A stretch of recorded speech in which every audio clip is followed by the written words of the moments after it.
Bismillah, subhanallah.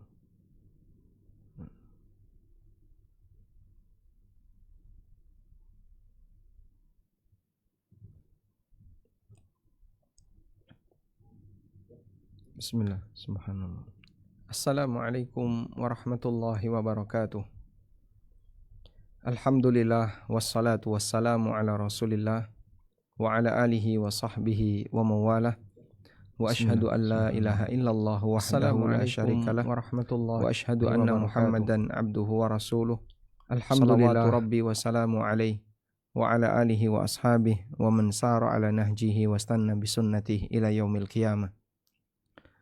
Alhamdulillah, puji syukur kita haturkan kehadirat Allah Subhanahu wa taala. Di kesempatan sore hari ini kembali kita melanjutkan kajian dengan membaca buku Pasar Muslim dan Dunia Makelar.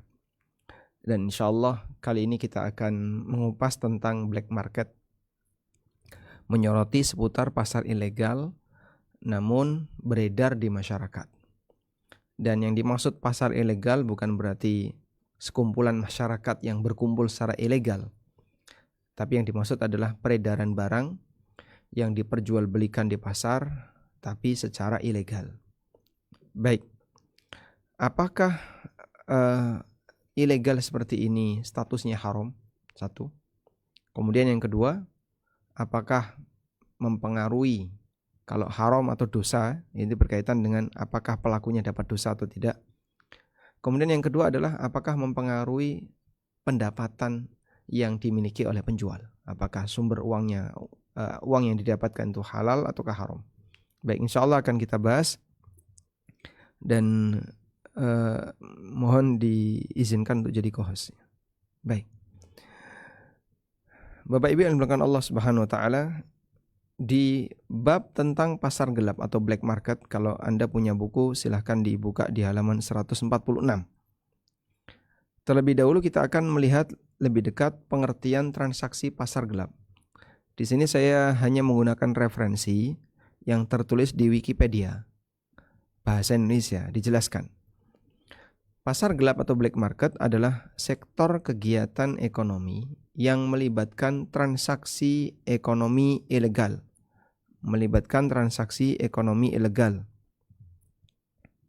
Khususnya pembelian dan penjualan barang dagangan yang barang-barangnya ilegal. Nah. Baik.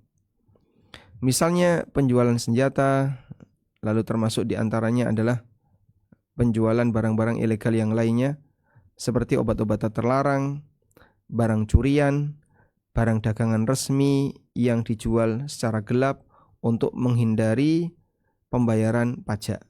Nah, apakah seperti ini bisa mempengaruhi halal haram dari sumber pendapatan ataukah tidak? Mohon maaf, ada masalah dikit dengan pensil saya. Alhamdulillah. Sekarang kita akan lihat 3 objek transaksi pasar gelap. Sebelumnya kita kasih satu catatan dulu ya, bahwa kami mengupas seperti ini sebagai bagian dari kepedulian berkaitan dengan praktek yang dilakukan oleh sebagian kaum muslimin. Boleh nggak kita jualan tapi tidak kena bea cukai? Misalnya barang-barang yang diimpor tapi tanpa melalui bea cukai dan seterusnya. 3 objek transaksi pasar gelap. Berdasarkan pengertian di atas, objek transaksi di pasar gelap dapat kita golongkan menjadi 3 kelompok. Yang pertama, barang yang dilarang untuk dimanfaatkan atau ditransaksikan secara syar'i, seperti obat-obatan terlarang, barang dagangan hasil curian, dan seterusnya. Barang semacam ini tentu saja terlarang untuk diperjualbelikan. Karena benda seperti ini nanti akan menimbulkan satu, madorot bagi siapapun yang menggunakannya. Yang kedua, mendolimi pemiliknya. Terutama di sini adalah barang dagangan curian. Kalau sudah jelas itu adalah barang dagangan curian, maka tidak boleh diperjualbelikan. Sehingga di sini ada satu catatan ya, berkaitan dengan barang haram. Barang haram. Barang haram ada yang bentuknya haram zatnya. Contohnya haram zatnya khamr, kemudian babi, daging-daging haram, dan seterusnya. Untuk haram zatnya seperti ini, solusinya hanya satu. Dibuang.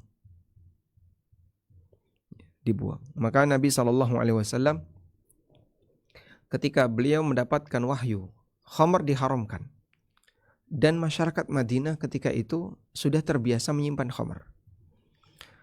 Kenapa terbiasa menyimpan khamr? Sebab khamr ini salah satu di antara minuman pendamping. Saat Isra Mi'raj dan ketika itu posisi beliau sebelum hijrah.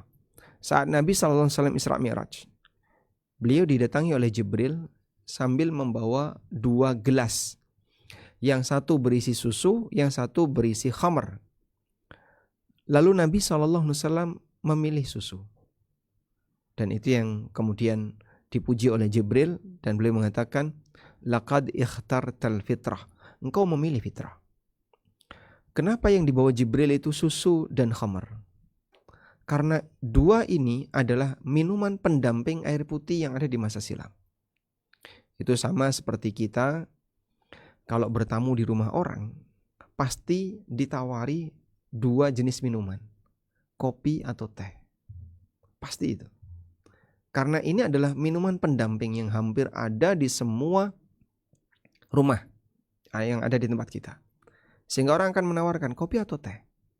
Tuan rumah seperti itu. Nah, kopi dan teh di zaman sekarang itu seperti khamr dan susu di masa silam. Kemudian Allah Subhanahu wa taala mengharamkan khamr.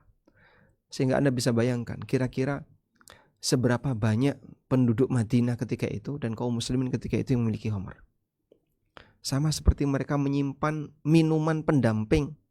Apalagi khamr itu bisa disimpan. Maka saat khamr dilarang oleh Allah Subhanahu wa taala, fajtanibuhu la'allakum tuflihun. Jauhilah khamr agar kalian beruntung. Jauhilah khamr dan judi agar kalian beruntung. Rasulullah SAW langsung merintahkan, ahriku, buang itu khamr, tumpahkan khamr. Mereka pun menumpahkan khamr yang mereka punya. Sampai digambarkan oleh sahabat Anas, jalanan Madinah becek dengan khamr. Jalanan Madinah becek dengan khamr, saking banyaknya ditumpahkan. Anda bisa bayangin, kalau hujan itu lama turun, maka tanah akan menjadi jenuh ya, mengalami saturasi penyerapan air sehingga air itu menggenang. Nah, kurang lebih seperti itu. Kalau yang dibuang cuma dikit, terserap air. Tapi ketika yang dibuang banyak, sampai menggenang. Hingga khamr itu menggenang di jalanan kota Madinah, saking banyak yang dibuang.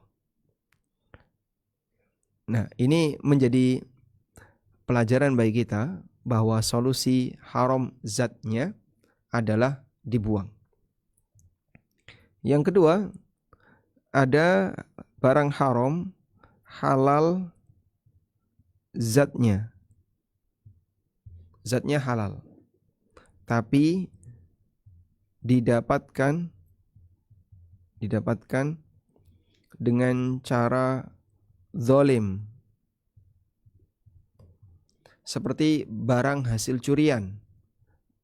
Maka dalam hal ini solusinya tentu saja tidak dibuang, tapi solusinya dikembalikan.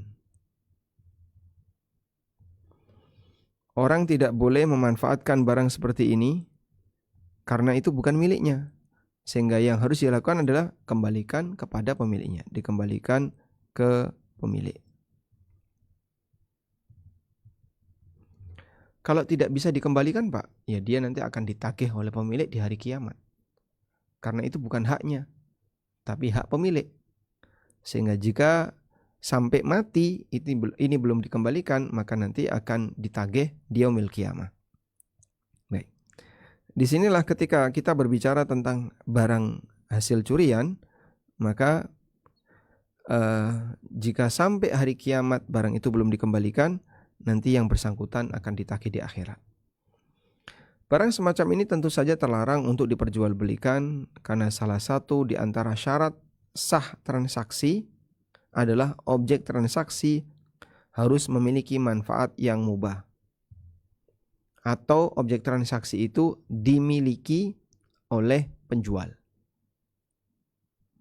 Dalam hadis dari Ibnu Abbas radhiyallahu anhu, Nabi sallallahu alaihi wasallam bersabda, "Innallaha ta'ala idza harrama syai'an harrama thamana."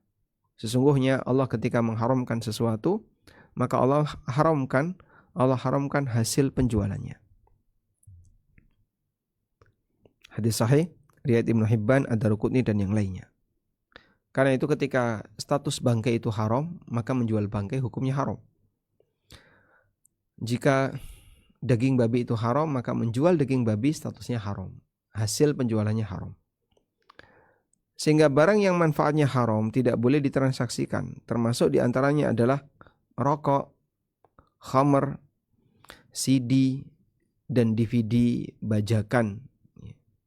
Barang-barang semacam ini haram ditransaksikan, baik di pasar gelap maupun di pasar terang. Baik. Ada yang bertanya, dia adalah pengusaha rokok. Setelah itu bertobat. Dikala dia bertobat, masih banyak sekali stok rokok yang belum dia jual. Apa yang harus dilakukan? Ya, jawabannya satu, dihancurkan. Sayang Pak ini Pak. Ini nilainya masih 10 juta. Gak ada kata sayang untuk barang haram. Nabi SAW menumpahkan khamr, memerintahkan sahabat untuk menumpahkan khamr, padahal mereka atau benda ini punya nilai ekonomis. Sehingga sesuatu yang haram zatnya,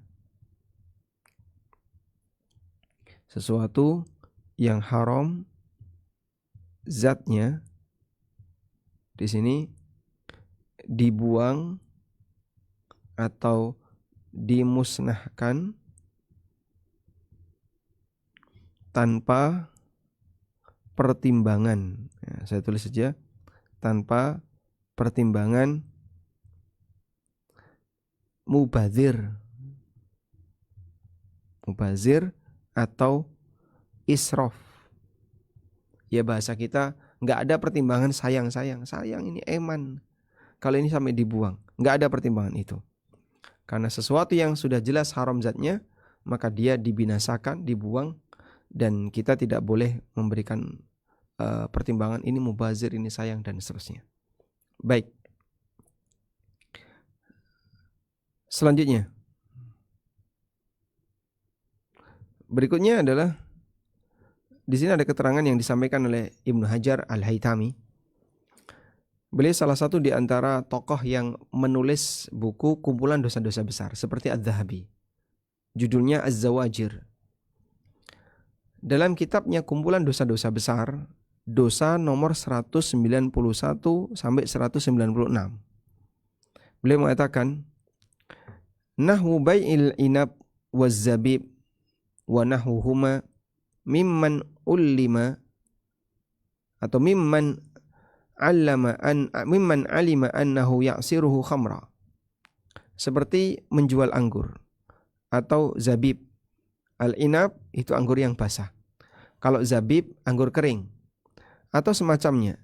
Dari orang yang tahu bahwasanya dia akan menggunakan itu untuk diperas sebagai khamr. Jadi kalau kita jual anggur dan kita tahu orang ini akan memeras anggur ini, kemudian dipakai untuk khamr.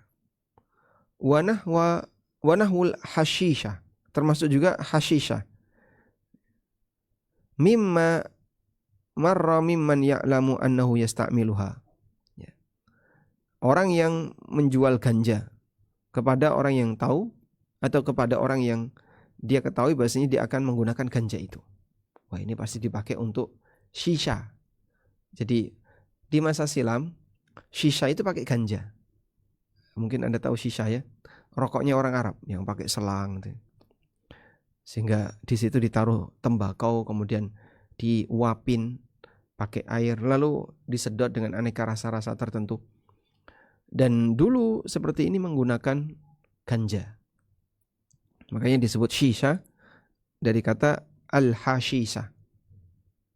Nah,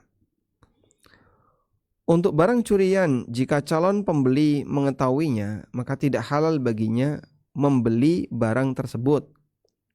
Dan penadah itu masuk kategori tolong-menolong dalam maksiat. Penadah barang curian masuk kategori tolong-menolong dalam maksiat. Syekhul Islam pernah menegaskan, faman ulimat annahu saraka, faman alimta annahu saraka, orang yang kau ketahui bahasanya dia itu maling, malan, harta, au khanahu fi amanatihi, atau dia berkhianat dalam masalah amanah, au ghasabahu fa akhadahu, atau dia ghasab, misalnya koruptor, dia berkhianat terhadap amanahnya, maksudnya adalah dia korupsi, mengambil barang milik kantor. Atau dia ghasab, fa akhadahu minal maghsub, dia ambil paksa dari orang yang dighasab, qahran bi ghairi haqqin, tanpa alasan yang benar. Lam yajuz li an akhudahu minhu, maka bagi aku tidak boleh untuk mengambil barang tadi. La bi tariqil hibah wala bi tariqil muawadah, baik dengan cara hibah maupun dengan cara jual beli. Faman alimtu annahu sarak, kalau aku tahu bahasanya si A ini mencuri, aku tahu si A ini maling, si A ini ngambil barang milik si B, si A ini ngambil barang miliknya si C, tahu aku.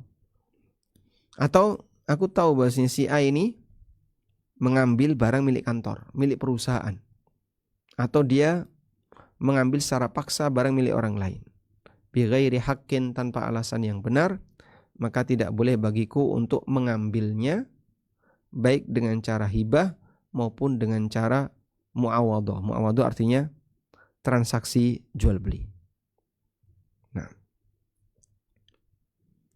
keterangan yang lain disampaikan oleh Al-Hattab, ulama Malikiyah. Beliau menjelaskan, seseorang yang memperoleh harta dengan cara haram dan harta tersebut masih utuh di tangannya, hendaklah dia mengembalikannya kepada pemiliknya. Harta tersebut jika berbentuk barang, maka tidak boleh bagi yang mengetahuinya untuk membelinya.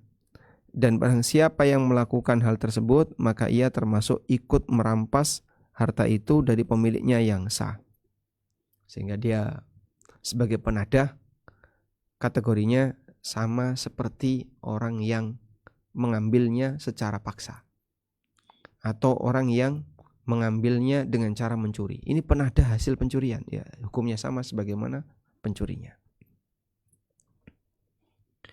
Selanjutnya yang kedua, barang yang memiliki manfaat mubah namun dilarang pemerintah karena sangat membahayakan atau kemungkinan besar akan dimanfaatkan oleh pembeli untuk kejahatan, seperti tembakan, pistol, atau senjata api yang lainnya. Dan di negara kita tidak dibebaskan peredaran senjata api. Barang semacam ini tidak boleh dijual karena berpotensi digunakan untuk kejahatan. Sehingga jika tetap dijual, maka termasuk tolong-menolong dalam maksiat. Pemerintah melarang dalam rangka menghindari munculnya bahaya di tengah masyarakat. Dan walhamdulillah, seperti di Indonesia, karena tidak ada senjata api, sehingga kita relatif nyaman ketika mau bergerak kemana-mana. Coba bayangkan ya, andaikan di Indonesia seperti di Amerika, dibebaskan untuk bertransaksi senjata api, betapa mudahnya orang bisa membunuh orang lain tanpa alasan. Gak senang sama itu aku. Mana dia? Dor, selesai. Gak senang sama itu, tembak. Masya Allah. Nanti bisa banyak sekali korban kematian karena penembakan. Dari Imran bin Husain radhiyallahu anhu, beliau mengatakan, "Naha Rasulullah sallallahu alaihi wasallam an bai'is silah fil fitnah." Rasulullah sallallahu alaihi wasallam melarang jual beli senjata di zaman fitnah.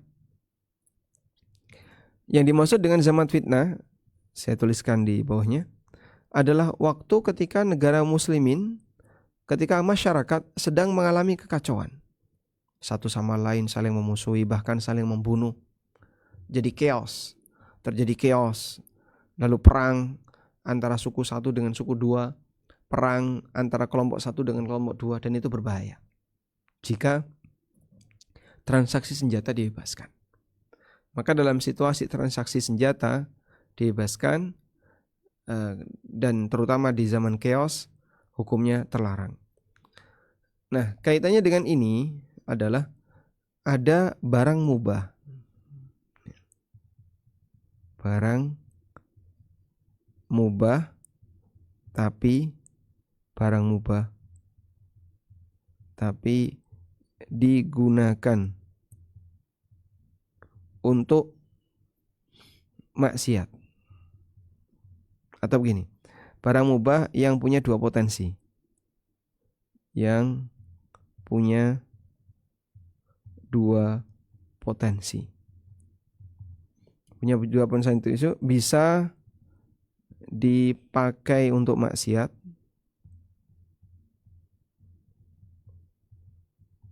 bisa juga bisa dipakai untuk hal mubah. Cukup sering misalnya orang tanya, apa sih jual beli daster wanita yang mungkin cuma lengan pendek, terus tingginya hanya sebetis. Ya, benda seperti ini kalau dipakai di luar rumah tidak boleh. Tapi kalau dalam rumah dijadikan sebagai pakaian rumah ya sah-sah saja. Nah, boleh nggak barang seperti ini dijual bebas? Tidak boleh. Sehingga kalau kondisinya demikian, maka harus bisa pilih konsumen. Harus bisa pilih konsumen. Sehingga tidak semua konsumen boleh dia layani, hanya konsumen tertentu yang boleh dia layani. Baik. Kita lanjutkan. Yang ketiga, barang yang manfaatnya mubah memenuhi persyaratan sah jual beli secara syariat, menurut syariat, tapi tidak mendapatkan legalitas dari pemerintah karena menghindari dari pajak. Ya. Jadi misalnya barang tertentu dia tidak dapat legalitas dari pemerintah. Kenapa? Wah, saya nanti kalau ngurus legalitasnya panjang dan itu pun nanti harus ada pajaknya. Ya. Tapi sebagai konsekuensinya kalau di tempat kita, selama itu untuk kalangan terbatas, misalnya ditulisi untuk kalangan sendiri, ini diperbolehkan karena berarti itu tidak dijual bebas. Tapi kalau peringatan itu tidak ada, ini termasuk pelanggaran hukum dan pemerintah bisa mengambil tindakan. Sekarang kita lihat pertimbangan legalitas. Dalam hal ini ada dua hal yang perlu kita perhatikan. Satu, status hukum jual beli barang black market secara syar'i. Dalam kajian hukum syariat, selama transaksi itu tidak melanggar aturan syariat, statusnya sah. Ini kita bicara keabsahan. Selama transaksi itu tidak melanggar syariat, hukumnya sah. Masalah administrasi dan pajak tidak mempengaruhi keabsahan transaksi. Karena hukum asal jual beli adalah halal dan bukan syarat dalam praktek jual beli objek tersebut harus dipajaki. Kita ulang ya, bukan syarat dalam praktek jual beli objek tersebut harus dipajaki. Allah Subhanahu wa taala berfirman, "Wa ahallallahu al-bai'a wa harrama riba." Allah halalkan jual beli dan Allah haramkan riba. Sehingga ketika barang itu memiliki manfaat yang mubah, maka barang itu sah ditransaksikan dan hukum jual belinya mubah. Dalam fatwa Lajnah Daimah disebutkan, amma hukmul bai'i wasyira'i fis suqis sauda. Untuk hukum jual beli di pasar gelap, as-suq as-sauda. Fa hukmul bai'i wasyira' fi ghairiha, sama sebagaimana hukum jual beli di tempat yang lain, di pasar yang lain. Idza tawafarat syurutul bai', apabila syarat-syarat jual beli terpenuhi. hukumnya jaza, diperbolehkan, wa illa fala. Tapi kalau syarat jual beli nggak dipenuhi, ya tidak boleh. Sehingga di sini beliau menegaskan kalau sifatnya hanya masalah ini tidak dipajaki dan seterusnya, bukan syarat sah transaksi harus seperti itu. Fatwa yang lain disampaikan oleh Syekh Abdul Aziz Ibn Baz. Alladzi jara fihi al-jawab huwa annana na'taqid. Yang perlu diperhatikan dari jawaban fatwa adalah kami memahami anna suqas sauda, bahwasanya pasar gelap, hiya suqul amma. Nah, beri kasih penjelasan dulu. Adalah pasar umum allati yabi'u fihi nas, di mana orang bertransaksi di sana, wa yashtari fiha, melakukan praktek jual beli di sana, ghaira ma yaqa'u fil bunuq wal masarif al ma'rufa. Hanya saja tanpa melalui bank atau lembaga keuangan yang lainnya. Fasuqus sauda, maka pasar gelap, allati jarat fihi al fatwa, hiya ma yaqa'u bainan nas fi aswaqihim fi bai'ihim wa syira'ihim wa annahu la harja ayyabi'a fi suqil ammah. Yang dimaksud dengan black market adalah sebagaimana disebutkan dalam fatwa, transaksi yang dilakukan oleh masyarakat di pasar-pasar mereka dan tidak masalah transaksi di pasar tradisional.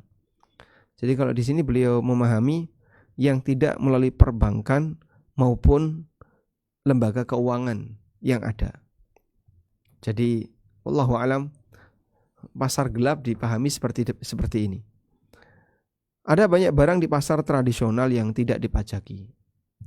Kita mengenal getuk, tiwul, kerupuk, kemudian apa lagi, dan aneka makanan-makanan yang lain ditransaksikan tanpa tersentuh pajak. Dan hukum asal melakukan transaksi untuk barang semacam ini dibolehkan. Wallahu alam. Intinya begini, bukan syarat barang yang halal ditransaksikan harus barang yang dipajaki. Kalau syaratnya harus dipajaki, ya ada banyak sekali barang di sekitar kita yang tidak kena pajak. Selanjutnya, pertimbangan sisi legalitas. Pada prinsipnya, kita tadi kan pertimbangan dari sisi keabsahan ya. Yang pertama tadi, coba lihat di sini. Status hukum jual beli barang black market secara syar'i, sah atau tidak secara syar'i. Dengan batasan bahwa yang dimaksud dengan barang black market di sini adalah barang yang halal, mubah, kemudian tidak masuk dalam deretan barang yang dilarang oleh pemerintah untuk beredar, lalu tidak membahayakan, tapi dijual tanpa melalui prosedur perpajakan. Dan tadi kami tegaskan bahwasanya hukumnya sah dalam masalah ini. Namun ada fatwa yang menyebutkan tentang black market, tapi nampaknya berbeda dengan definisi yang kita miliki, karena di sini ditegaskan oleh Syekh Abdul Aziz bin Baz, maksud black market adalah ghaira ma yaqa'u fil bunuq wal masarif al ma'rufa, yang transaksinya tidak melalui perbankan atau lembaga keuangan yang dikenal. Baik. Tapi secara umum ada banyak sekali barang yang tidak dipajaki di tempat kita dan dipasarkan. Apakah itu termasuk di antara bentuk pelanggaran? Wallahu a'lam. Dan di sini kami sebutkan hukumnya sah. Sekarang kita lihat pertimbangan sisi legalitas. Pada prinsipnya setiap kaum muslimin memiliki hak untuk menjual barang tanpa harus dibebani pajak. Karena itu jika seorang muslim membawa barang yang ilegal, dalam arti tidak terkena pajak ketika masuk ke negaranya, maka ini sama sekali tidak mempengaruhi keabsahan transaksi. Atau ada orang yang memproduksi barang tertentu, kemudian dia buat merek, tapi karena belum terkenal tidak didaftarkan, sehingga tidak kena pajak. Dan tidak menunaikan apa yang bukan kewajibannya diperbolehkan. Pada asalnya membayar pajak barang yang dijual di pasar bukan kewajiban kaum muslimin.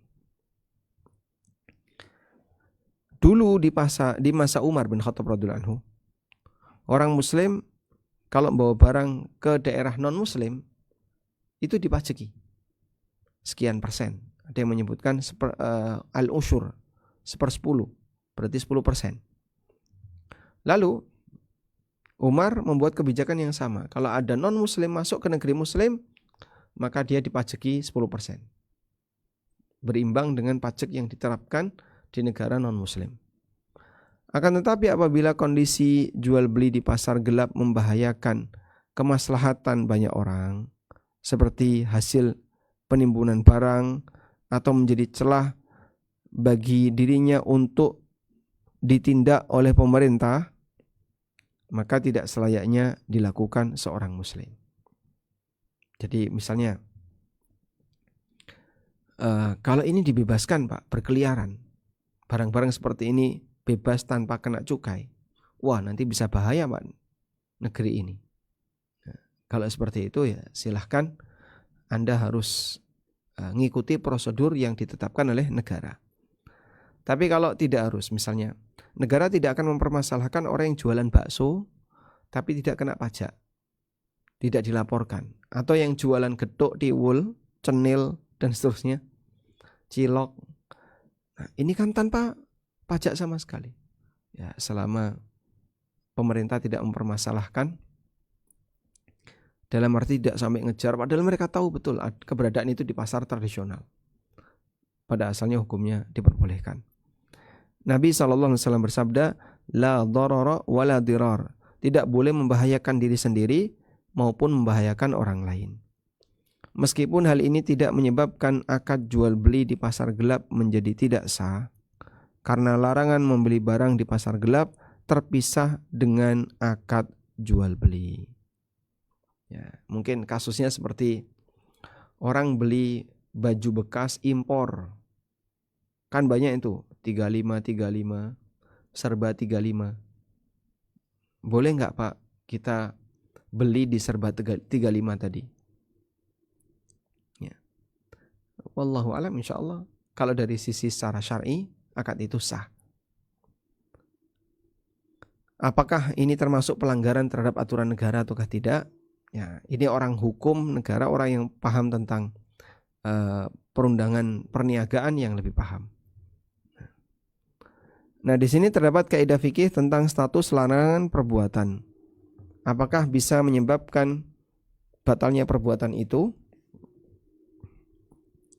Kaidahnya mengatakan, an-nahyu yaqtadil fasad idza kana an-nahyu li dzatihi aw li wasfin qa'imin bihi. Kaidah larangan bisa membatalkan perbuatan berlaku jika larangan itu terkait dengan perbuatan itu sendiri, au liwasfin qa'imin bihi, atau salah satu kriteria yang melekat pada perbuatan itu. Demikianlah status larangan yang menyebabkan haramnya transaksi. Jadi maksudnya kayak gini. Contoh, dilarang jual beli ketika adzan Jumat. Kalau ada orang yang melakukan praktek jual beli ketika adzan Jumat, apakah jual belinya batal? Ataukah sah tapi berdosa? Ada dua pendapat ulama dalam masalah ini. Sebagian mengatakan jual belinya batal. Kita tuliskan di sini ya. Jual beli saat adzan Jumat. Jual beli saat adzan Jumat. Yang kedua, adzan Jumat yang kedua sudah dimulai. Nah, apakah jual beli saat adzan Jumat yang kedua ini sah ataukah tidak? pembahasan yang pertama, sah ataukah tidak. Baik. Kembali kepada kaidah tadi, bahwa ada larangan untuk jual beli di hari Jumat saat azan sudah dikumandangkan, ketika khatib sudah naik mimbar. Allah berfirman, "Idza nudiya lis-salati min yaumil jum'ah fas'au ila dzikrillah wa dzarul bai'." Bersegeralah menuju zikrullah dan tinggalkan jual beli. Allah perintahkan untuk meninggalkan jual beli. Wa dzarul bai'.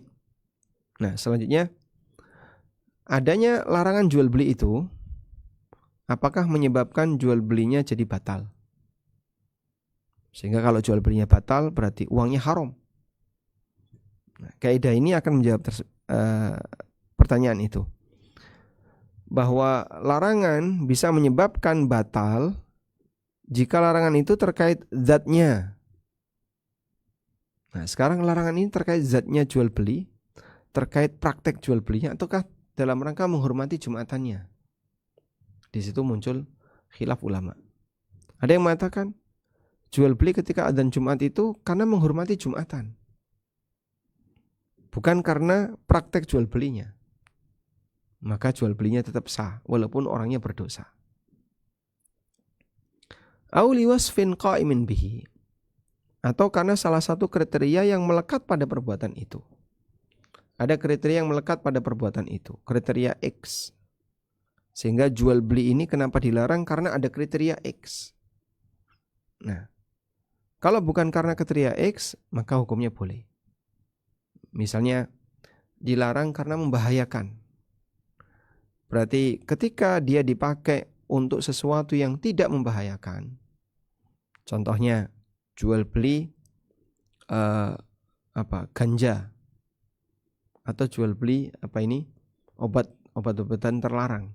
Di dunia kedokteran sebagian diperlukan, walaupun kadarnya tidak banyak. Tapi setidaknya mereka diizinkan untuk menggunakan itu di dunia kedokteran. Udah? Nah, itu yang kita maksud, dia dilarang liwasfin qa'imin bihi.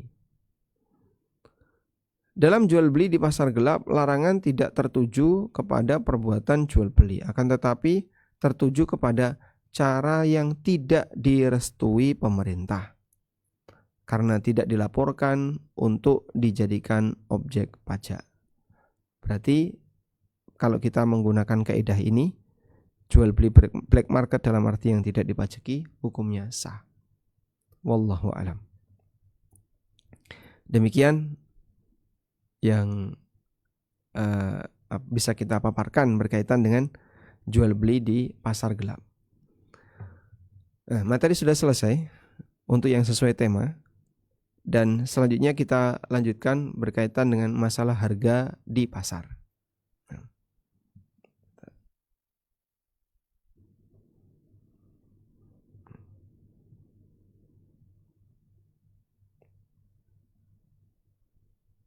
Baik, mohon ditunggu sebentar.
Baik.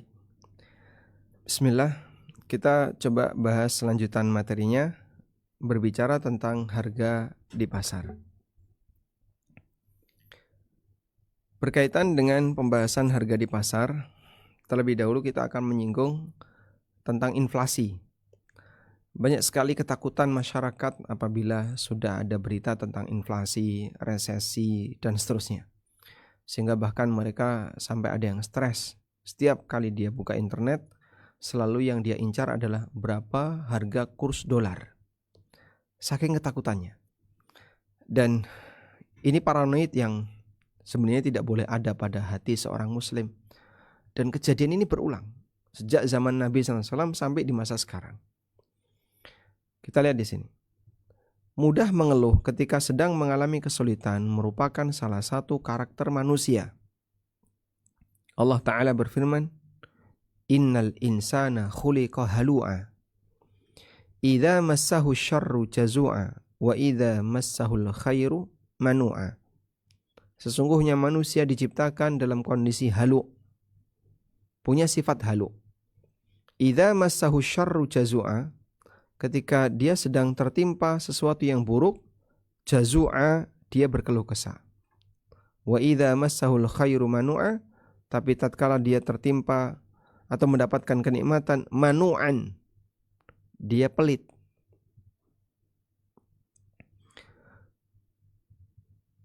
Selanjutnya, karena yang selalu dipikirkan manusia, bagaimana dia bisa hidup enak dan enak, bagaimana dia bisa untung dan untung, bagaimana dia bisa mendapatkan layanan yang terbaik dari hidupnya. Sehingga ketika mendapatkan kondisi yang tidak nyaman, mereka merasa sangat sedih, bahkan stres. Mereka ketakutan. Hingga yang sangat menyedihkan, ada orang yang bunuh diri gara-gara tidak sanggup menghadapi musibah kenaikan harga. Allahul musta'an. Dan kejadian ini tidak sedikit ya. Banyak orang yang ketakutan itu sampai kemudian dia bunuh diri.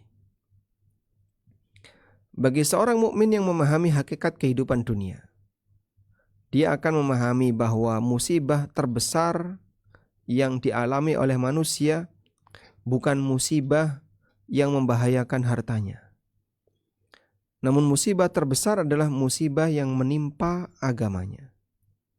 Yang dimaksud musibah yang menimpa agama adalah musibah yang merugikan agama seseorang, mengancam keselamatan agamanya. Dalam salah satu penggalan doanya, Nabi SAW mohon kepada Allah Ta'ala, wala taj'al musibatana fi dinina. Jangan kau jadikan musibah yang menimpa kami adalah musibah yang merugikan agama kami. Karena kalau musibah itu sampai mengancam keselamatan agama, gak ada gantinya. Orang kehilangan harta, ada gantinya. Kehilangan salah satu anggota keluarga, masih mungkin ada gantinya. Tapi kalau sudah kehilangan agama, mau digantikan agama apa? Dia kehilangan agama. Mau digantikan apa? Tidak ada. Sehingga kalau nggak balik lagi ke agama, maka dia akan menjadi manusia yang rugi selamanya. Nabi SAW mengajarkan kepada kita agar memohon kepada Allah. Wala taj'al musibatana fi dinina wala taj'alid dunya akbar hammina wa mablagha ilmina. Jangan kau jadikan ya Allah musibah kami adalah musibah yang merugikan agama kami. Dan jangan kau jadikan dunia sebagai harapan terbesar kami dan puncak dari pengetahuan kami. Selanjutnya, 4 prinsip yang diajarkan syariat terkait kenaikan harga. Berikutnya kita akan melihat seperti apakah sikap yang diajarkan syariat terkait kenaikan harga. Pertama, bahwa kenaikan harga barang merupakan ketetapan Allah. Kenaikan harga merupakan ketetapan Allah. Fenomena kenaikan harga barang tidak hanya terjadi di zaman mata uang kartal. Bahkan kejadian kenaikan harga barang pernah terjadi di masa Nabi SAW yang ketika itu manusia menggunakan dinar dan dirham. Jadi kalau kita berpikir ini inflasi karena rupiah. Ya, memang kalau bicara teori inflasi kan nilai mata uang kita turun. Tapi itu terjadi di banyak tempat. Muncul resesi. Sekarang dulu inflasi, sekarang yang ditakutkan resesi. Di sini resesi, di sini resesi, di banyak tempat resesi. Disebutkan dalam riwayat bahwa di zaman sahabat pernah terjadi kenaikan harga. Mereka pun mendatangi Nabi SAW dan menyampaikan masalahnya. Mereka mengatakan, "Ya Rasulullah, ghalas si'ru fasa'ir lana." Ya Rasulullah, harga-harga barang banyak yang naik, maka tetapkan keputusan untuk mengatur harga barang. Turunkan harga untuk kami.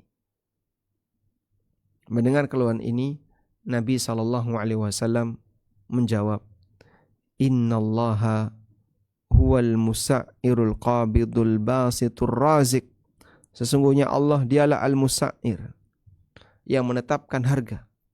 Al-qabidul basit, yang menggenggam, menyempitkan, wal basit, dan yang melapangkan. Allah yang menetapkan harga, Allah yang melapangkan dan yang menyempitkan rizki. Ar-razik, dan yang menjamin rizki. Kita lihat di sini ya. Pendidikan yang diberikan Nabi SAW. Manusia itu seharusnya bersikap sesuai dengan nama Allah. Sehingga Allah punya nama, maka tanamkan itu dalam hatimu, sehingga melahirkan bagaimana cara kamu bersikap. Kalau Allah punya nama Ar-Razik, artinya zat yang menjamin rizki, maka seorang hamba ketika dia merasa ketakutan dan seterusnya, tapi dia yakin yang jamin rizki saya Allah. Dia yakin yang menjamin rizki saya adalah Allah. Keyakinan bahwasanya Allah yang menjamin rizki akan membuat dia lebih tenang. Wa inni la arju, atau berikutnya, Allah punya nama Al-Qabidul Basit, yang menyempitkan dan melapangkan rizki. Karena dia yang menyempitkan dan melapangkan rizki, maka kondisi apapun yang dialami oleh hamba itu semuanya tidak keluar dari ketetapan Allah. Jadi nama Allah yang digabungkan dalam satu hadis. Dalam satu hadis. Apa tadi? Al-Qabid. Allah adalah Al-Qabid, Al-Basit, Ar-Razik. Allah Al-Qabidul Basitur Razik. Al-Qabidul Basit, ini dua nama yang tidak bisa dipisahkan. Seperti An-Nafi' wad-Dar. An-Nafi' wad-Dar, zat yang memberi manfaat dan memberikan madarat. Itu tidak bisa dipisahkan. Selanjutnya, nama Al-Qabidul Basit menjelaskan kepada kita bahwa Allah yang menetapkan rizki itu tidak datar. Ar-Razik yang menjamin.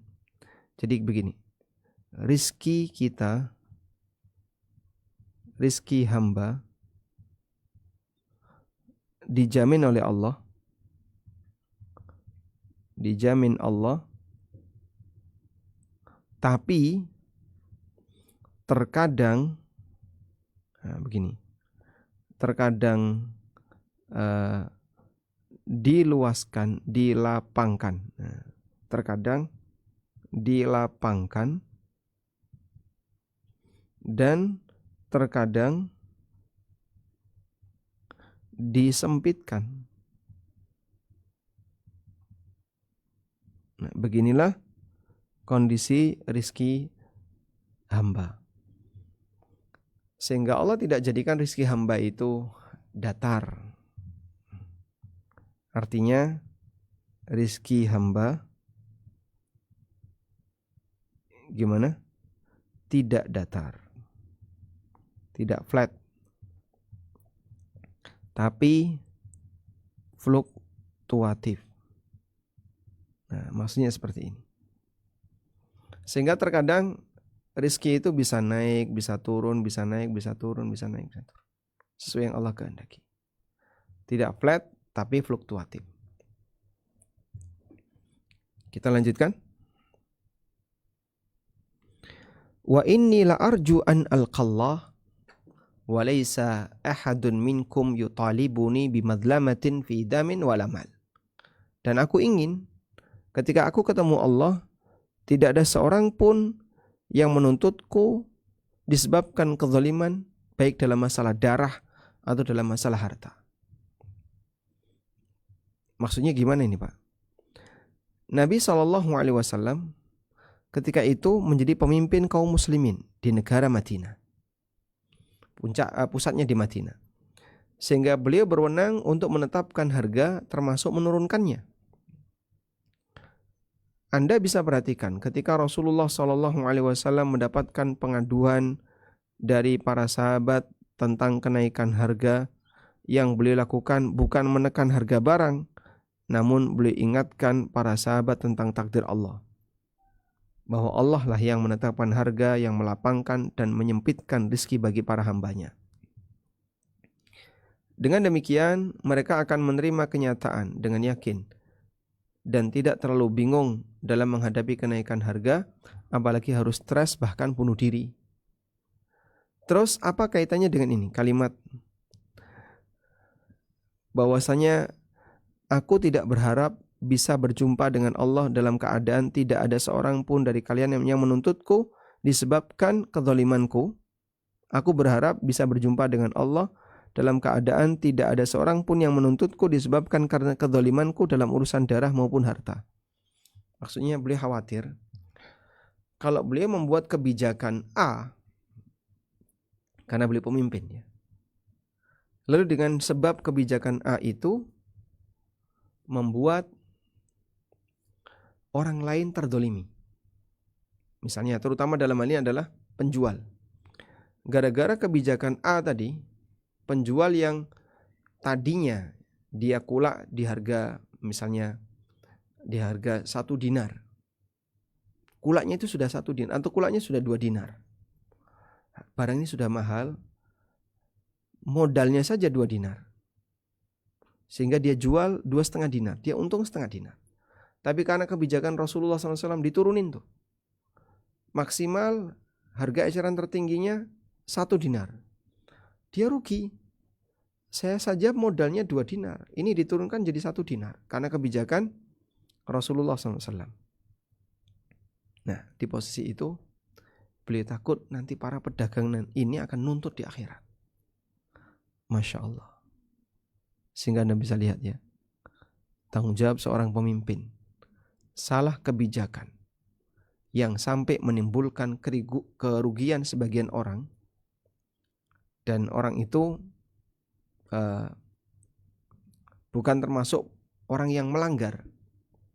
Saya tidak melakukan pelanggaran, tapi saya dirugikan karena kebijakan. Maka bisa jadi yang bersangkutan nuntut di yaumil qiyamah. Sampai Nabi SAW ketakutan mengalami itu. Dan ini bukti bahwasanya walaupun beliau pemimpin yang seorang nabi, tapi beliau tidak asal membuat kebijakan. Beliau tidak memaksa. Yang penting pokoknya harus nurut sama aturan pemerintah dengan cara seperti ini. Tidak. Nabi SAW sampai khawatir nanti kalau saya dituntut di akhirat.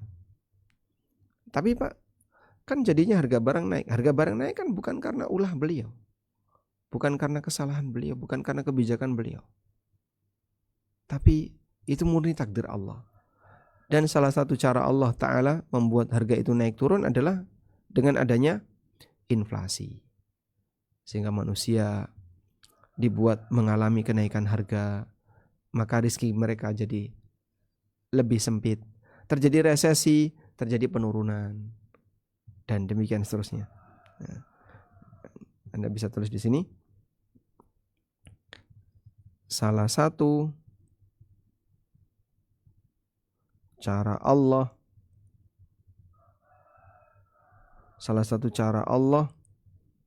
dalam mengatur harga, dalam mengatur rezeki adalah dengan dibuat harga barang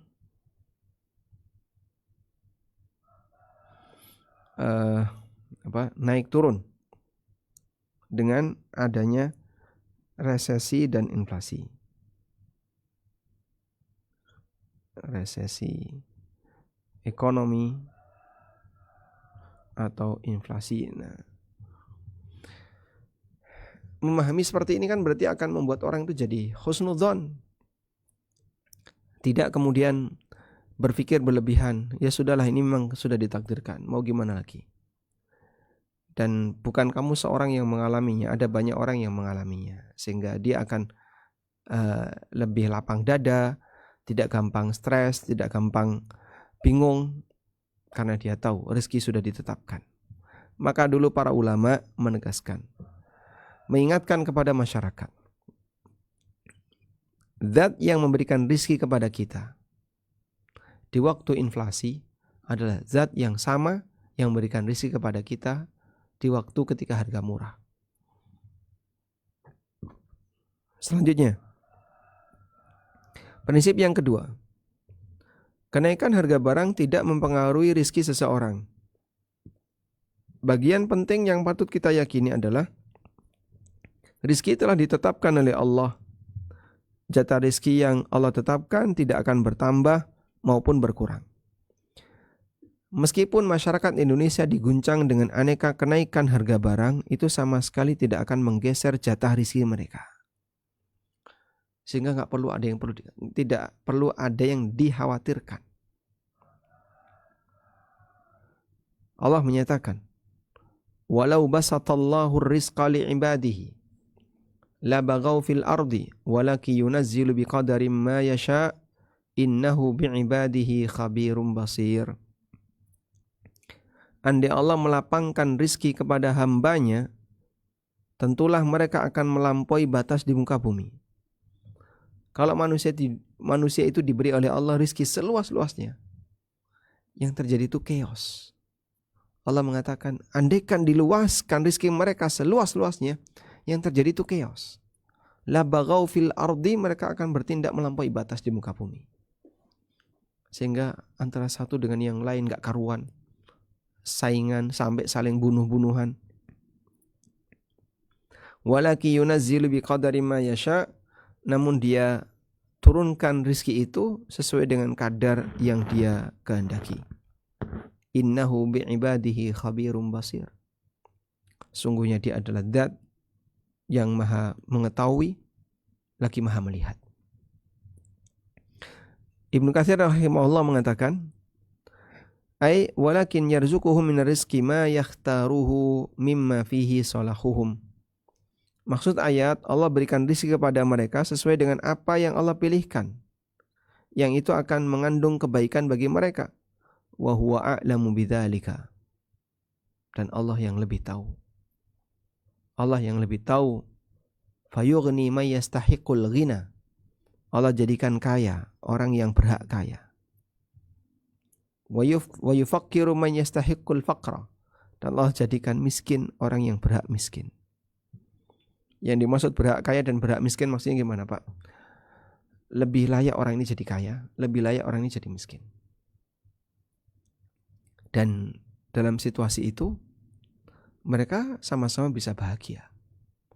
Orang kaya berbahagia dengan kekayaannya, orang miskin juga berbahagia dalam kondisi miskinnya. Selama masing-masing bisa mengatur keadaan batinnya. Nabi SAW contoh manusia yang beliau hidupnya sangat terbatas. Dan beliau bisa bahagia. Sangat bahagia. Demikian pula banyak sahabat yang hidupnya terbatas dari sisi ekonomi. Dan mereka bisa bahagia, bahkan sangat bahagia. Sehingga yang lebih penting bukan memikirkan kaya dan miskin, tapi bagaimana Anda bisa menjalankan tugas sesuai dengan posisi yang Allah berikan kepada Anda.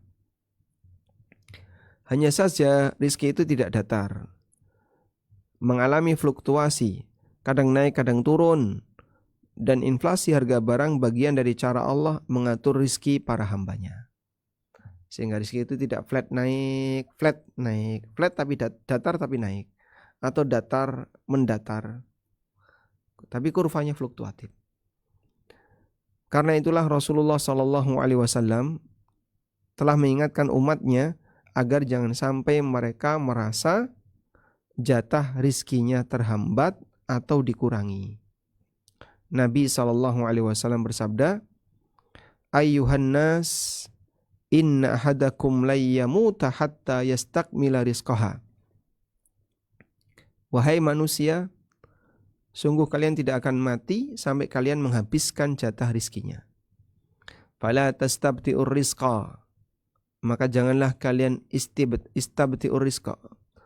Istibta'ur rizq artinya merasa rizkinya terhambat.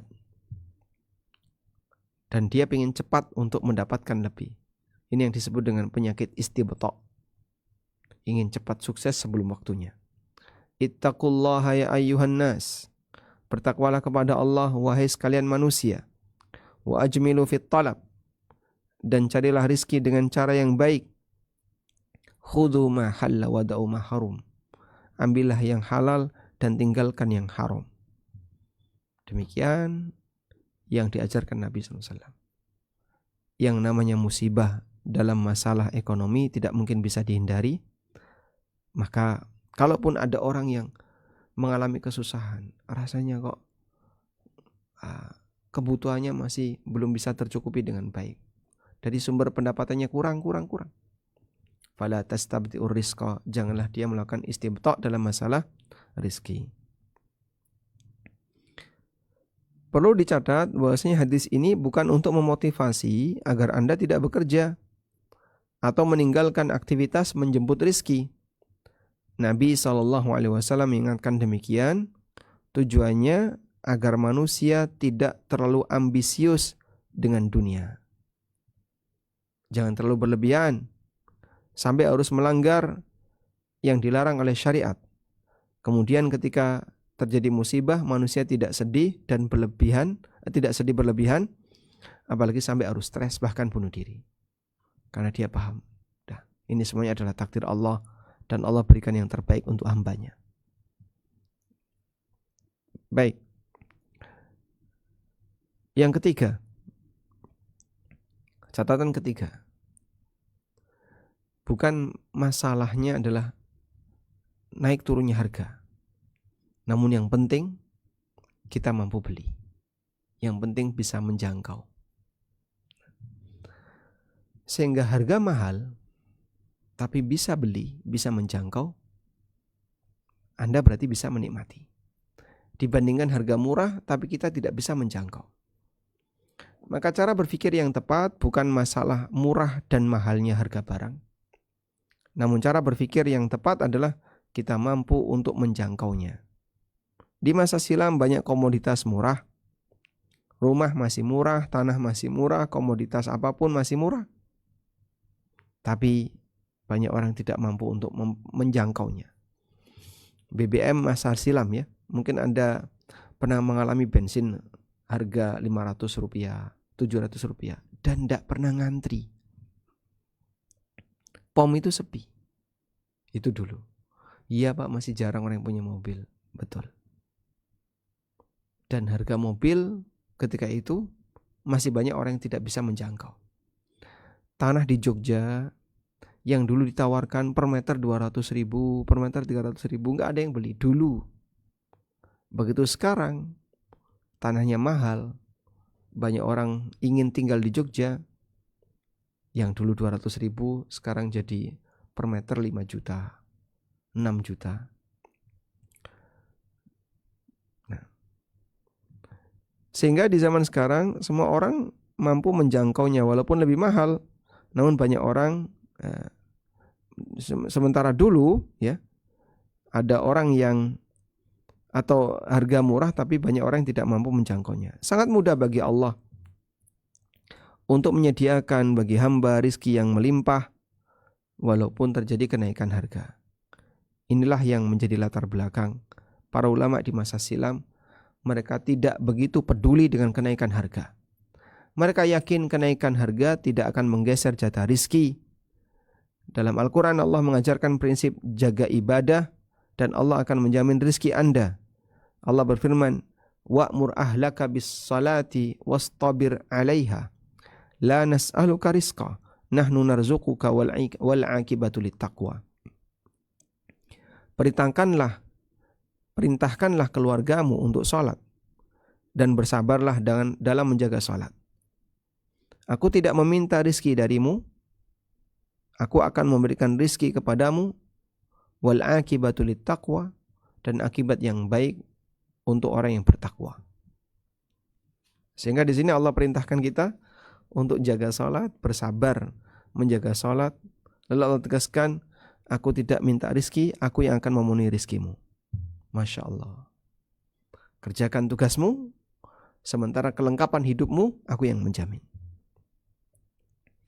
Dikisahkan bahwa dulu pernah terjadi kenaikan harga pangan yang sangat tinggi. Akhirnya masyarakatnya pun mengadukan kondisi ini kepada salah seorang ulama di masa itu. Mendengar keluhan mereka, beliau rahimahullah memberikan arahan. Kata beliau, wallahi la ubali walau asbahat habbatus sya'iri bidinarin. Demi Allah, saya tidak peduli dengan kenaikan harga. Sekalipun satu biji gandum harganya 1 dinar. Alayya an a'budahu kama amarani. Kewajibanku adalah beribadah kepada Allah sebagaimana Allah perintahkan untukku. Wa alaihi ayyarzuqani kama wa'adani. Dan Allah akan menanggung rizkiku kama wa'adani, sebagaimana yang Dia janjikan untukku. Masya Allah. Karena kita disuruh untuk beribadah, itulah tugas kita. Dan Allah Subhanahu wa taala menjamin rezeki kita. Maka mau harga naik maupun turun, walaupun satu biji gandum seharga 1 dinar. 1 biji gandum, Pak. Padahal kita makan 1 sendok itu ratusan biji gandum. Seharga 1 dinar.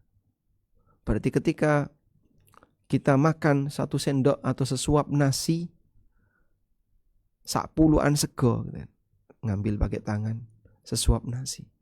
Isinya berapa itu, Pak? Ratusan biji beras.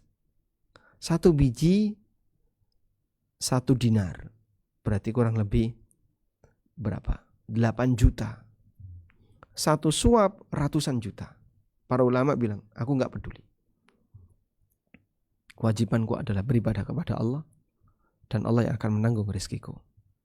Subhanallah. Kita lihat bagaimana komentar beliau. Sungguh komentar yang menunjukkan tawakal yang sangat tinggi. Yang keempat, yang menjamin rizkimu di waktu susah sama dengan yang menjamin rizkimu di waktu senang.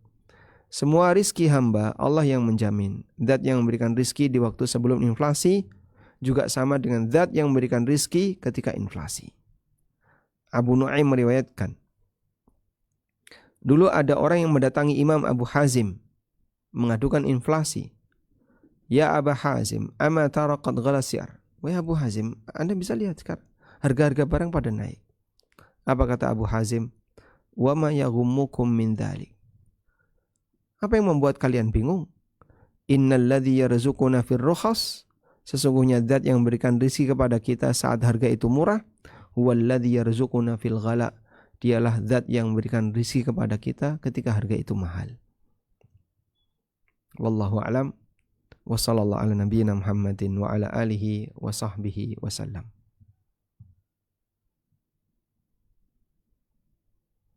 Baik. Selanjutnya kami persilahkan, barangkali ada yang mau disampaikan silahkan ditulis di kolom chat, insyaallah kita bacakan.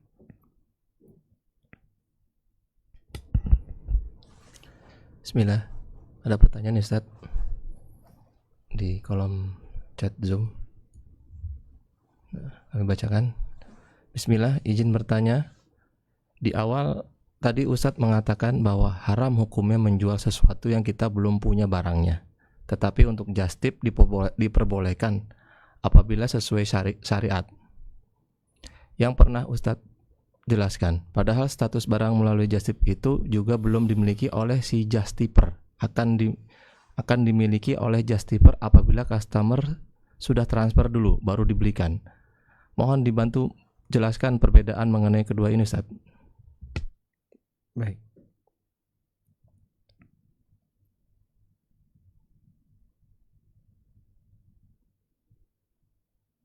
Kita akan bahas tentang akad untuk objek yang belum dimiliki penjual. Nah, begini ya. Akad untuk objek yang belum dimiliki penjual. Di sini ada beberapa kondisi. Satu, penjual adalah produsen. Penjual adalah produsen. Begitu? Karena penjual produsen, maka bisa dilakukan akad istisna. Dan dalam akad istisna, produsen sudah boleh melakukan akad walaupun dia belum memproduksi barang. Saya ulang ya. Dalam akad istisna, produsen sudah boleh menjual barang, sudah boleh bertransaksi walaupun dia belum memproduksi barang. Yang kedua, penjual bukan produsen atau barang itu tidak bisa diproduksi. Seperti hasil alam itu tidak bisa diproduksi. Maka karena tidak bisa diproduksi, berarti tidak bisa dilakukan akad istisna. Nah, selanjutnya, dalam hal ini ada dua keadaan. Yang pertama, pembeli bayar tunai. Pembeli bayar tunai. Berarti di sini akad yang berlangsung namanya akad salam. Nah, setelah dibayar tunai, lalu penjual baru mencarikan barang.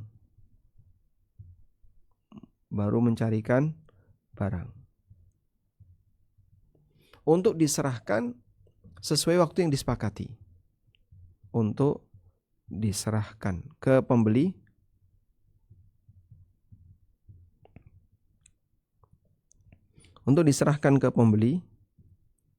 sesuai waktu yang disepakati.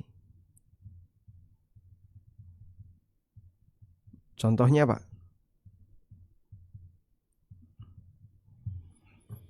misalnya si A minta ke saya, tolong dong belikan parfum merek X, saya mau umroh nih, tolong saya belikan parfum merek X. Terus saya tetapkan, ya sudah, kalau mau langsung bayar tunai ya, kontan berapa? 200.000. Dia bayar 200.000 rupiah. Ya, saya berangkat umroh. Saya carikan parfum yang diinginkan tadi. Dapat seharga yang kalau dirupiahkan 150.000. Maka saya untung 50.000. Hukumnya boleh. Dan kesepakatannya nanti parfum akan diserahkan saat saya pulang umroh. 11 hari atau 10 hari. Sudah? Ini akad salam. Loh Pak, berarti kan dia transaksi sebelum memiliki barang. Iya. Tapi dalam akad salam boleh. Nah, itu penjelasannya gimana? Akad salam beda dengan jual beli biasa. Nah, maka di sini Anda boleh catat, dalam akad salam penjual boleh menjual. Penjual boleh bertransaksi gitu aja. Penjual boleh bertransaksi sebelum memiliki barang. Udah? Dan ini berbeda dengan jual beli biasa. Dan aturan ini beda dengan jual beli biasa. Kalau aturan jual beli biasa ya enggak boleh. Loh kok bisa Pak, dijual beli biasa enggak boleh, di salam boleh? Ya sama seperti kalau Anda sholat dalam keadaan mukim, tidak safar, Anda enggak boleh qashar. Tapi kalau Anda qashar boleh, kalau Anda safar boleh qashar. Loh kok bisa kok boleh qashar? Karena aturannya beda. Ini sholat musafir, ini sholat mukim. Artinya ini dengan itu jangan disamakan. Kondisinya beda. Contoh yang lain. Orang sholat sebagai imam atau sholat sendirian, dia harus baca Fatihah lengkap. Tidak boleh ada yang kurang. Bagaimana kalau makmum, Pak? Baru sampai iyyaka na'budu wa iyyaka nasta'in, imamnya ruku'. Allahu Akbar. Kita baru sampai iyyaka na'budu wa iyyaka nasta'in. Misalnya sholat duhur, sholat asar. Saya baru sampai iyyaka na'budu wa iyyaka nasta'in, imamnya sudah ruku'. Saya selesaikan bacaan Fatihah atau ikut ruku'? Jawabannya, ya harus ikut ruku'.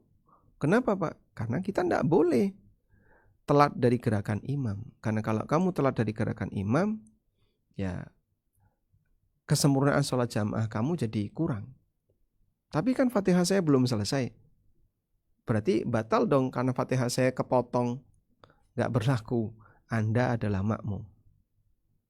Fatihah Anda kepotong tidak masalah karena posisi Anda adalah makmum. Begitu ya. Maka kondisi ini tidak bisa disamakan dengan kondisi itu. Lalu yang kedua, di sini,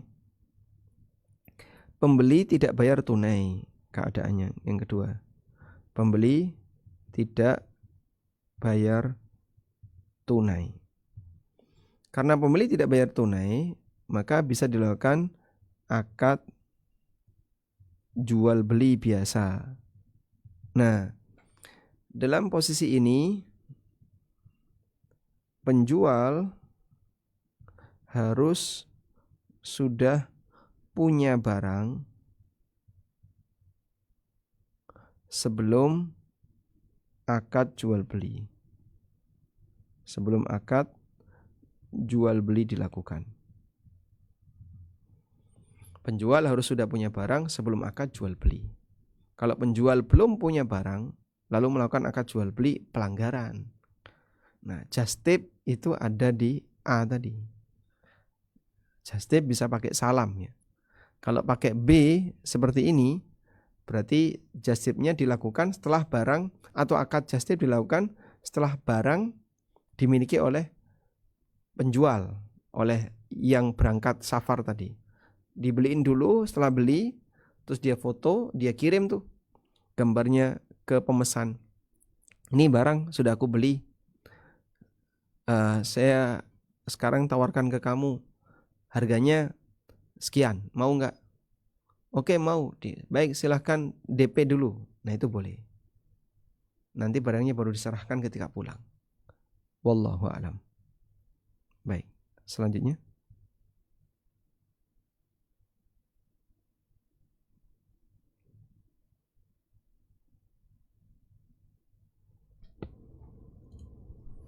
Berikutnya, Ustaz. Apabila kita beli barang di luar negeri seperti tas, sepatu, lalu niat kita saat pulang ke Indonesia kita pakai aja supaya nggak kena bea cukai. Tapi posisinya kita nggak tahu apakah udah pasti kena atau enggak. Karena kan sekarang tergantung nominal barangnya. Apakah itu tetap haram, Ustaz? Wallahu a'lam. Kalau sebatas Anda memakainya, Anda menggunakannya, Anda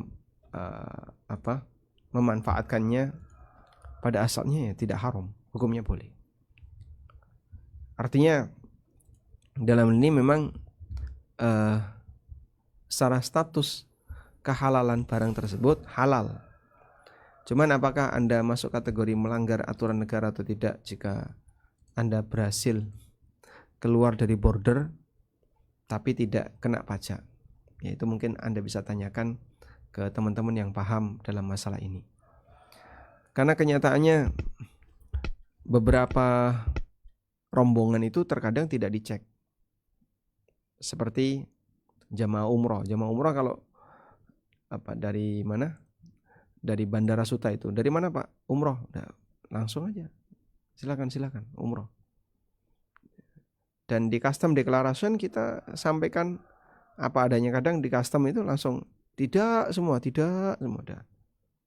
Tanpa merinci. Tapi rata-rata kalau umroh atau yang dari Timur Tengah biasanya langsung bablas. Insya Allah tidak masalah. Wallahu a'lam. Berikutnya, Ustaz. Apakah boleh menjual just tip makanan, kosmi apa? Tas, sepatu di luar negeri tanpa pajak import? Ini maksudnya kosmi apa ya? Ya, insya Allah tidak masalah ya.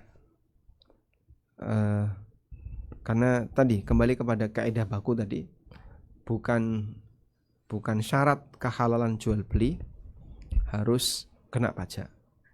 Nah, Berikutnya Ustaz. Bismillah. Assalamualaikum warahmatullahi wabarakatuh. Waalaikumsalam warahmatullahi wabarakatuh. Afwan Ustadz izin bertanya, apakah sah dan diperbolehkan apabila kita membeli kendaraan yang tidak membayar pajak dan membelinya nanti juga tidak akan membayar pajaknya dengan alasan tidak menggunakan kendaraan tersebut ke jalan raya yang jauh? Apa jual beli tersebut sah atau dilarang atau itu sah tapi berdosa, Ustadz? Masya Allah, ini pertanyaan-pertanyaan yang cukup sensitif ya. Coba pertama gini dulu, tanyakan ke petugas yang paham tentang aturan seperti ini. Ini termasuk pelanggaran aturan negara atau tidak? Ya. Kemudian kalau ada kejadian kayak gitu, contoh ya, ada orang yang kendaraannya BPKB-nya hilang atau STNK-nya hilang, sehingga kadang dia malas, ini kalau saya ngurus STNK baru atau BPKB baru butuh waktu yang panjang. Ya sudahlah, saya nggak usah urus. Terus dijual. Boleh nggak kita beli? Nah, modelnya seperti itu. Kalau itu dilarang keras, ini nggak boleh, ini pelanggaran keras ini. Walaupun kita tahu ini bukan barang hasil curian, cuman kelengkapan suratnya yang hilang. Kalau itu dilarang keras oleh pemerintah dan bahkan termasuk kriminal, maka sebaiknya Anda jangan lakukan. Walaupun kalau misalnya tetap ditransaksikan, yang kami pahami status akadnya sah. Udah? Contoh yang sama seperti orang jual beli tanah. Jual beli tanah tapi tanpa didaftarkan di pemerintah. Seperti orang masa silam ya. Tanahmu tak beli, dari sini sampai situ. Ya berapa? Bayar, selesai. Tapi nggak ada surat menyurat apapun. Nah, sekarang kalau seperti itu bisa sangat berbahaya. Sehingga tidak balik nama, tidak punya pegangan apapun. Karena jual beli tanah itu kan bukan jual beli objek, tapi lebih kepada jual beli legalitas. Kamu legal nggak memanfaatkan tanah ini? Walaupun kalau ada orang yang jual beli tanah tanpa kelengkapan administrasi, selama memenuhi ketentuan jual beli yang syar'i, hukum asalnya sah. Wallahu a'lam. Ustaz. Assalamualaikum Ustaz. Waalaikumsalam warahmatullahi. Izin bertanya, apa hukum live di marketplace tapi barangnya bukan milik kita dan kita tidak mempunyai barang tersebut juga tidak pernah membeli barang tersebut sebelumnya. Jadi kita hanya mempromosikannya. Jika terjual saat kita live, kita dapat imbalannya dari toko yang menjual barang tersebut. Syukran jazakallahu khairan. Insya Allah boleh, karena posisi Anda adalah wakil dari pemilik toko, sehingga Anda hanya mempromosikan, lalu setelah itu Anda mendapatkan fee. Di sini kan dikatakan dapat imbalan dari toko yang menjual barang tersebut. Selama Anda sudah dapat izin dari toko tersebut, hukumnya boleh. Wallahu a'lam. Bismillah, izin bertanya Ustadz. 1. CD, VCD bajakan yang terlanjur dibeli dan tokonya sudah tutup, kita hancurkan dahulu atau langsung buang saja? Kedua, piano yang dihancurkan atau boleh dijual ke tokonya atau ke orang non-Islam? Jazakallahu. Untuk yang pertama, Anda hancurkan. Sehingga CD dan VCD bajakan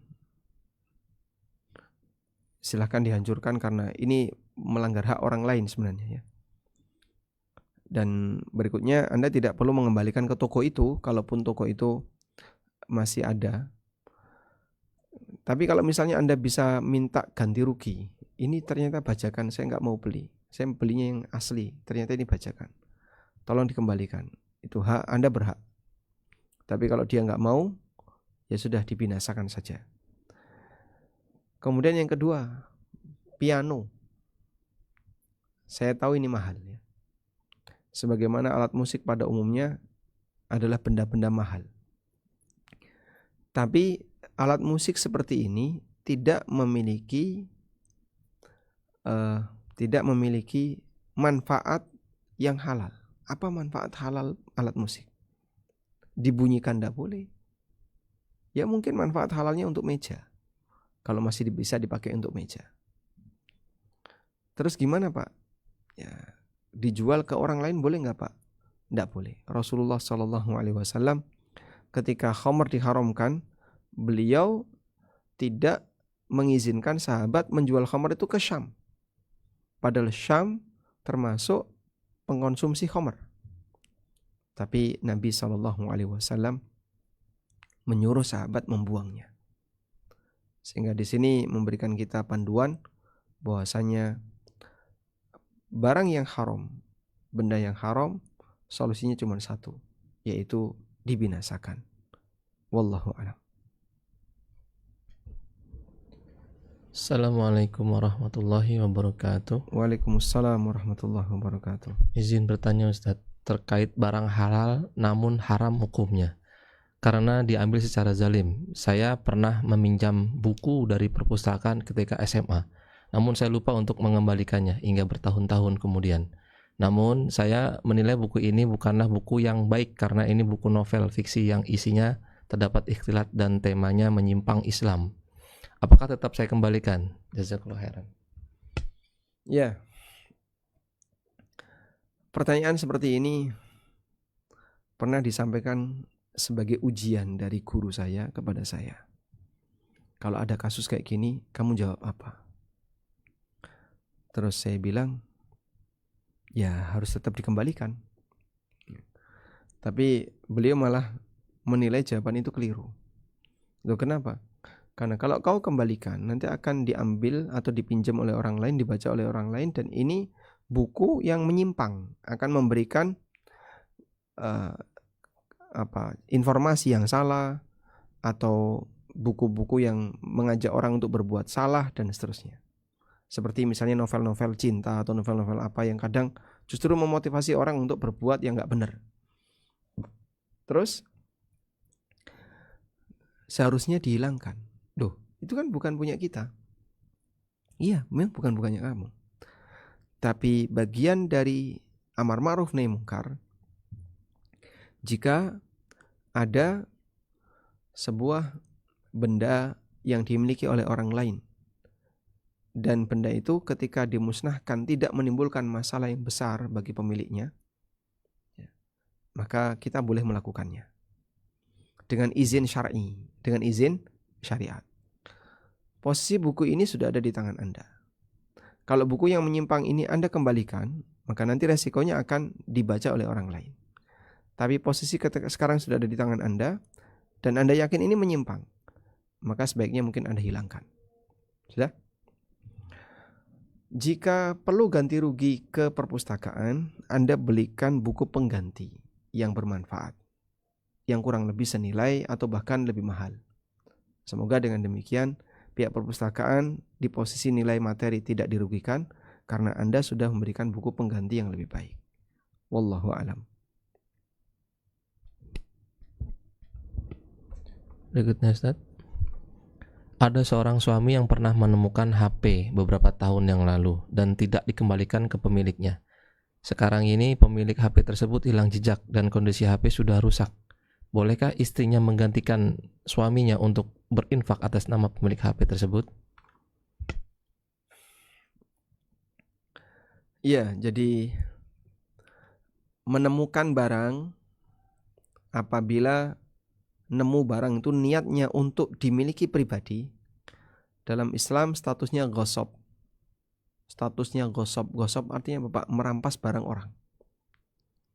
Tapi kalau dia nemu dan punya niat untuk dikembalikan ke pemilik, maka statusnya orang yang amanah dan memegang amanah untuk nanti ditunaikan kepada yang berhak. Selanjutnya, jika sudah terlanjur dan HP itu rusak, terus bagaimana? Kembalikan kepada niat dulu. Waktu suami Anda mengambil HP yang beliau temukan itu, niatnya apa? Apakah untuk dimiliki pribadi ataukah untuk dikembalikan. Kalau ada niat untuk memilikinya, berarti harus digantikan. Dan jika kita hilang kontak dengan pemiliknya, mungkin Anda bisa coba misalnya dibongkar chip kartunya. Kalau menyimpan kontak itu dihubungi salah satu di antara nomor yang ada. Kalau enggak, maka silakan Anda bersedekah atas nama pemilik. Semoga nanti kalau pemilik misalnya nuntut di akhirat, pahala sedekah ini yang bisa digunakan untuk membayarnya. Wallahu a'lam. Berikutnya Ustaz. Assalamualaikum. Ana mau bertanya, apakah hukumnya membeli parfum refillan yang menggunakan brand-brand terkenal? Waalaikumsalam warahmatullahi. Kalau yang dimaksud di sini adalah pembajakan merek, ya jelas tidak boleh ya. Sehingga baik bendanya berupa parfum atau sandal atau sepatu atau baju atau yang lainnya, semua bentuk pembajakan merek tidak boleh. Tidak boleh membajak merek. Sehingga dalam hal ini menggunakan brand terkenal padahal itu parfum refill ya dilarang. Kecuali kalau brandnya tadi dihapus. Ini karena refill brandnya saya hapus. Dalam arti dia tidak menjual brand tersebut. Karena ini pelanggaran brand milik orang lain. Tapi kalau Anda punya wadah bekas brand bagus, kemudian Anda refill, ya silahkan, itu hak Anda. Cuman kalau ada penjual parfum pakai brand-brand bagus, padahal itu parfum refill, yaitu pelanggaran karena membajak brand milik orang. Wallahu a'lam. Berikutnya Ustaz. Bismillah. Suami saya punya usaha sebagai supplier spare part yang dikirim ke Kalimantan. Suami saya mengambil di distributor Jakarta. Skema pembeliannya seperti ini Ustaz. Poin pertama, customer pesan spare part A, belum memberikan uang. Suami tidak mencarikan. Suami sudah mencarikan barang ke distributor. Poin kedua, suami membayar ke distributor dengan cara dicicil tanpa ada bunga. Poin ketiga, barang sudah di tangan suami, baru customer bayar dengan cara tempo juga tanpa bunga, lalu barang dikirim ke customer. Poin keempat, pelunasan antara suami ke distributor dan antara customer ke suami sesuai kesepakatan. Apakah skema ini halal Ustaz? Baik. Jika haram, bagaimana harusnya suami saya? Baik, kata kuncinya begini. Biar transaksi Anda yakin bahwasanya tidak ada masalah di situ.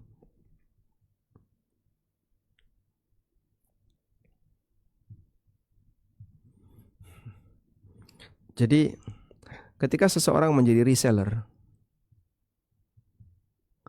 barang tertentu, barang X, maka berarti syaratnya harus sudah memiliki dan menerima sebelum menjual barang tersebut. Sudah?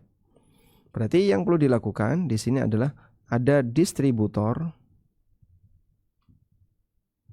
ada A, dan ada customer. Distributor melakukan transaksi dengan A. Ini kita sebut akad 1. Lalu setelah itu distributor melakukan akad dengan customer. Ini kita sebut akad 2. Nah, syaratnya adalah akad 2 baru boleh dilakukan jika sudah terjadi akad 1. Kata kuncinya ini. Akad 2 baru boleh dilakukan jika sudah terjadi akad 1. Kalau akad 2 dilakukan sebelum akad 1, ya terlarang. Kemudian, kata kunci akad 2 sudah dilakukan adalah A dan distributor sudah transaksi walaupun belum lunas. Ya. Akad 2 boleh dilakukan. Akad 2 boleh dilakukan meskipun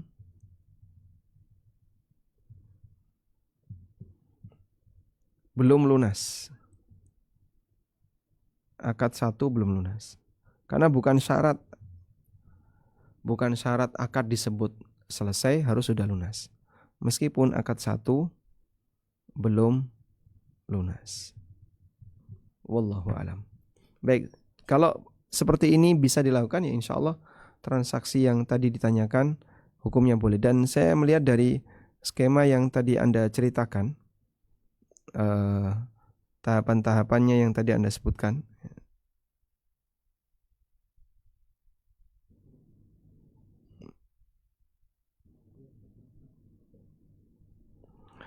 insya Allah tidak masalah. Dari skema yang tadi disebutkan hukumnya boleh. Wallahu alam. Kemudian di sini yang terakhir, akad salam boleh enggak untuk nitip emas atau perak? Salam enggak boleh untuk emas dan perak. Sehingga uang dulu, barang menyusul enggak boleh. Tapi yang bisa adalah Anda wakil di sana untuk serah terima uang dan emas. Karena syaratnya harus yadan biyadin, dari tangan ke tangan. Antara emas dengan uang di tempat yang sama. Wallahu a'lam, mungkin demikian yang bisa kita sampaikan. Semoga apa yang kita bahas ini bermanfaat. Wassallallahu ala nabiyyina Muhammadin wa ala alihi wa sahbihi wasallam. Wa akhiru da'wana anil hamdulillahi rabbil alamin. Wassalamualaikum warahmatullahi wabarakatuh.